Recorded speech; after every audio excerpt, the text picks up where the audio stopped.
Alright, what's up guys? I'm Parry, and today I got a pretty quick commentary for y'all today. Today I want to talk about R&B Kings. So the general question is, who is your R&B King? Right? Who do you guys think, if you listen to R&B, who's your favorite R&B artist, and who do you think is at the top of the mountain for you all time? For me personally, I would say my favorite and the person who I think is the R&B King is Chris Brown. I think that overall, when you factor in, he has a lot of great attributes and things going towards him when it comes to the music, right? So he's super versatile. He makes so much music. His work ethic is insane. He's made a lot of albums, a bunch of mixtapes, a million singles, and so has a bunch of songs. He's really consistent, so you rarely ever hear any Chris Brown misses. All of his songs hit. He has a bunch of genuine hits. He can sing, he can dance, he can rap, he can do a lot of different genres of music. So to me, because of his versatility and because his consistency over time, he's been doing it for so long, and he still drops bangers every time. For me, my king of R&B is Chris Brown.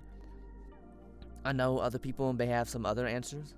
I think a lot of people would have Michael Jackson as their king of R&B, and that's I don't hate that answer. The thing is, for me, Michael Jackson, it was a bit before my time. I was born in '99. And so, his peak, I wasn't really around for his peak, and so maybe if I was around for that, maybe I'd have Michael Jackson up there.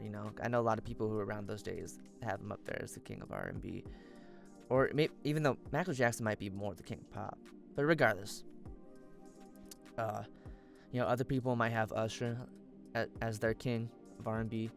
Usher was a good honorable mention. I like Usher too. He's another guy who can sing and dance and do all that. He's been doing it for a long time. To me, I think that Usher has more misses. He has a lot of great songs, but he also has a lot of songs to me where I listen to it and doesn't do anything for me. So Usher's a little more inconsistent for me, and plus doesn't make as much music. Another artist a lot of people love, R. Kelly. A lot of people love his music. I've started to get more into his music over the years. I've always listened to R. Kelly, but over the past year or two, I've definitely gone back into more of his older albums and definitely enjoyed some of that. Again, not as consistent as Chris Brown. Definitely has a lot of misses with his music, but R. Kelly's definitely got a lot of hits too. I know there are some R. Kelly truthers out there that really stan R. Kelly and have them as their kings. But who's your king? Right? Let me know. This is kind of a quick commentary. We're only 3 minutes in, but I just wanted to have this discussion of who do y'all think is your R&B king? There's different ways to classify it. You can classify it as the all-time kings. Some people might do it on a year-to-year basis, but what do you guys think? Put in the comments below. I think that's all I got for this video. Like, subscribe, comment, do all the good stuff. Anyways, I'm out. Peace.